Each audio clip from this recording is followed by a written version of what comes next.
Yo, what is up guys, Ghost here, welcome back to another video. Today we're going to be taking a look at the open versus closed weapons debate, hopefully for the last time. This has kind of been ignited again by the blog post that came out yesterday, so I do want to touch on that a little bit. Also, EA Play Pro members will be getting full access to Battlefield 6. More info on that to come here later on in the video. Some people have apparently already gotten their hands on the game. Don't ask me how that happened, and then we've got some interesting comments here from the lead producer of the game as well. So, as always, if you guys enjoy the content here on the channel, don't forget to hit that subscribe button. Plenty more to come on Battlefield 6 this week, and of course, once it releases on the Friday, you can expect tons of news, guides, gameplay streams, the lot of it. So if that interests you, subscribing is massively appreciated, and thank you guys so much for your support so far. Alright, so first off here, Battlefield 6, at least for PlayStation 5, is in some countries already out in the wild. And here we have a screenshot of somebody holding their copy. You can see it is still in the cellophane wrapper, and this was posted on Reddit by Gracia Vlad. Now, does this mean they can actually play the game? It's not too uncommon to receive a physical retail copy of a game a little bit early, even though the retailers shouldn't be giving it out. You know, maybe if you're somebody who works in a store, you can manage to snag a copy because they will be in store some days at least before the official release. But can he actually play it? Well, there could be, you know, that he installs the game, the servers aren't up and running. However, we have heard that content creators already have their hands on the game as well, and of course reviewers, and they are currently playing the game, which means that there must be servers running. So maybe if you're lucky enough to have gotten a physical copy early, you can actually play the game right now before Friday. That would be pretty insane. Now, David Serland has confirmed that the base tick rate for the servers in Battlefield 6 is going to be 60 Hz, which is definitely a bit of a bump up over the last Battlefield game, Battlefield 2042, which had 45 tick rate servers for PC, PlayStation 5, and of course Xbox Series X and S, and then that actually only had 20 Hz for PS4 and Xbox One. So if you're coming from like last gen and you're going to be playing on, you know, current gen for Battlefield 6, you're going to be playing on servers that have 3 times the tick rate than before. So that should be a pretty smooth experience. In other news, Battlefield 6 is the top selling game on Steam right now, and in fact it's been the top selling game for 10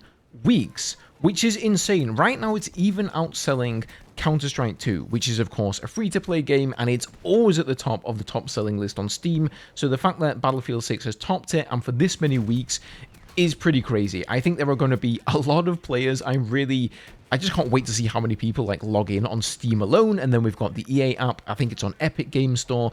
It's on all the consoles. So I just cannot wait until Friday to see just how many people jump into this game. I think it's even the number 3 wishlisted game as well, which is crazy in and of itself. Now, despite this insane number of players, David Serland, the lead producer, has assured us that there will be plenty of servers running and that there shouldn't be any queues. As Mr. Smoke said, genuine question, I hope you answer it, are these servers ready for Friday? Like, I don't want to sit and wait in a queue of millions. And David says they should be. We are planning for that, of course, and open beta helped gauge the interest as well. And so I think they were kind of a bit surprised with the open beta at just how many people played it. There were some queues of some hundreds of thousands of people. It sounds like a lot of people, but they did go by quite quickly, and once EA opened up even more login servers for the game, it really wasn't much of an issue at all. So I'm fairly confident that things will go smoothly. Now, DICE kind of ruffled some feathers the other day. They posted this screenshot here of Siege of Cairo, right? Just kind of highlighting that map.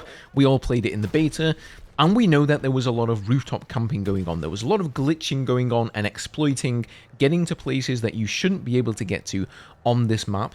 And the caption they put on this one is alleyway ambushes, tank feints, rooftop routes. Siege of Cairo is a cat and mouse grind through central Cairo, blink and you're flanked. To which, of course, people got really worried because they said rooftop routes, and they were like, wait a minute, what do you mean rooftop routes? You're going to be opening up the rooftops now? But they have made a correction down in the comments here saying rooftop routes only in Portal. Access to rooftops on Siege of Cairo is not possible in all-out warfare, so thank God for that. Okay, next up here, for anyone getting Battlefield 6 through EA Play Pro, This should put some of your fears to rest or answer some of your questions at the very least. So this comes out of Battlefield Bulletin, and he says EA Play Pro members will get full access to the Battlefield 6's Phantom Edition, that is the deluxe edition, the $100 one, on day 1, October the 10th, including the Tombstone pack and the Early Access Deployment pack. The Early Access Deployment pack includes an additional XP boost set and some exclusive in-game rewards. It's separate from the bonuses included in the Phantom Edition or pre-order incentives such as the Tombstone pack. So you'll get the double tap weapon charm, the lock and load player card background, and the Deathbringer vehicle decay. And EA Play Pro members will also get 10% off purchases of digital content including battle passes, battlefield currency, and more. So if you were wondering if you're an EA Play Pro member, how am I going to get the pre-order bonuses? Don't worry, even though technically you are not pre-ordering the game because you're going to get it as part of EA Play Pro, you will still be getting all of these bonuses.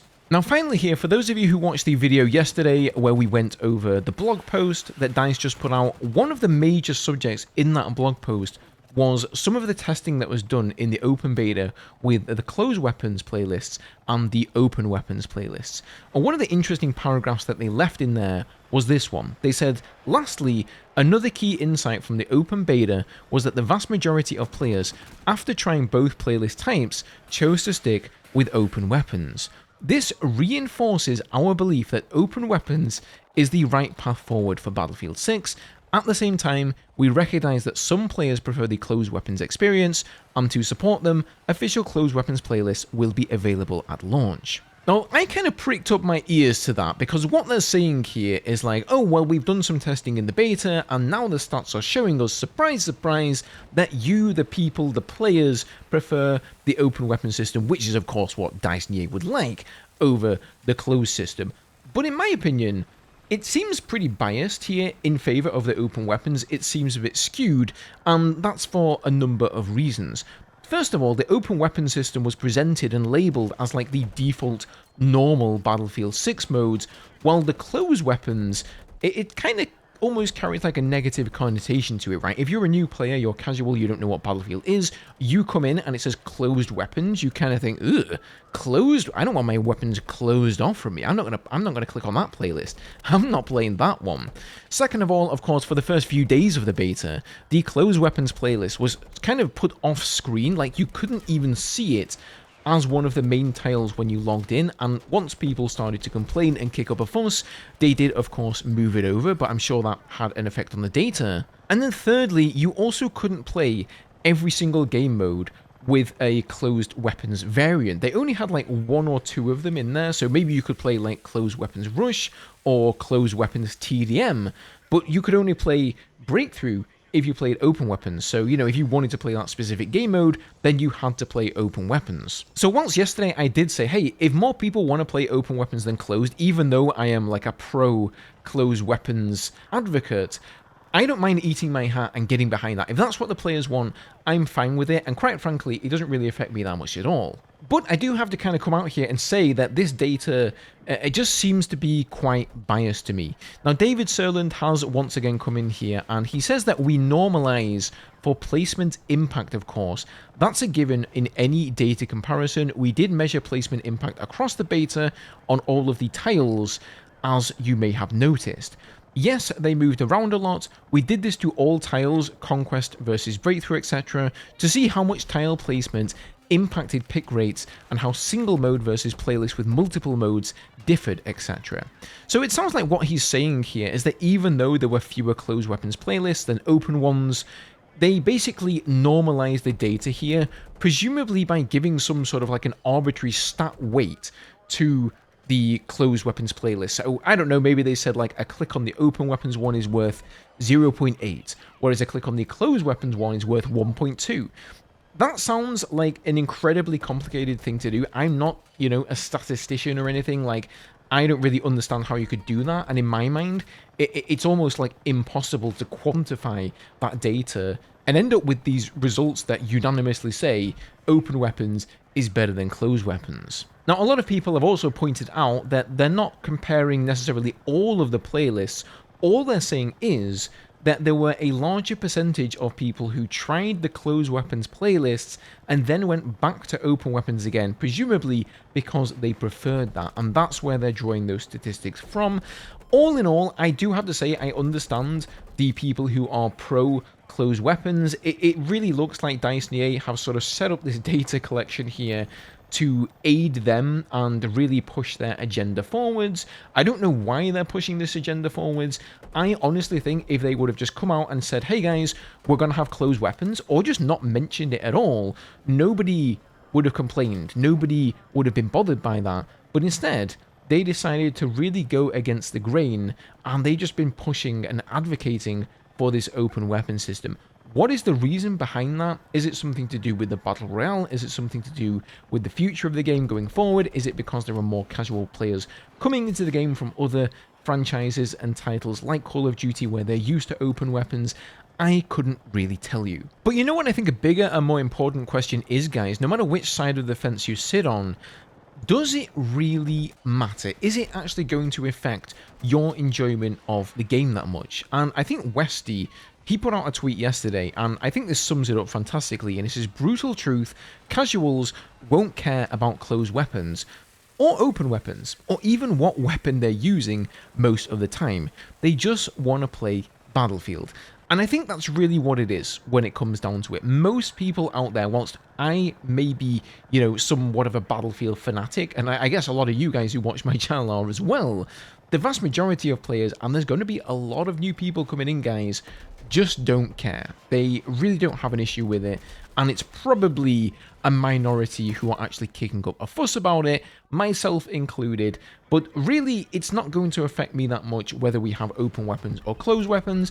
I do still feel like Battlefield is losing a little bit of its class identity by having the open weapon system instead of the closed weapon system, but it's not ruining the game for me, right? I cannot wait until Friday comes along, and open playlist or closed playlist, I'm going to have a blast either way. I'm going to probably pick the best weapon, the one that I want to use in either situation. And if this is the only controversial thing that EA are going to do to Battlefield 6 and everything else is going to really align with what the community wants, then I guess I can accept that. You know, I don't really understand it. I don't know why they really want to push this agenda forwards, but I can accept it. But as always, I really would be interested to hear what you guys all think about this in the comments. Like, is this actually a deal breaker for you? Are you somebody who's like, if they don't have closed weapons, I'm just not going to play the game? Because I see a lot of people almost threatening that online, and quite frankly, I have a hard time believing them. But let me know if you are one of those people down below. Also, let me know if you're kind of more like me and you're sort of getting to the stage where you're just like, I just don't really care that much anymore. I just want to play the game and have fun. As always, if you guys enjoyed today's video or found it informative, leaving a like is a big help there for, you know, promoting the video and exposure and whatnot. Don't forget to subscribe to stay up to date with everything Battlefield 6. Also, leave a follow on the Twitch channel. I am going to be streaming a lot more over the next few weeks and months, so that's always appreciated too. Have a great day, guys, and I'll see you all in the next one.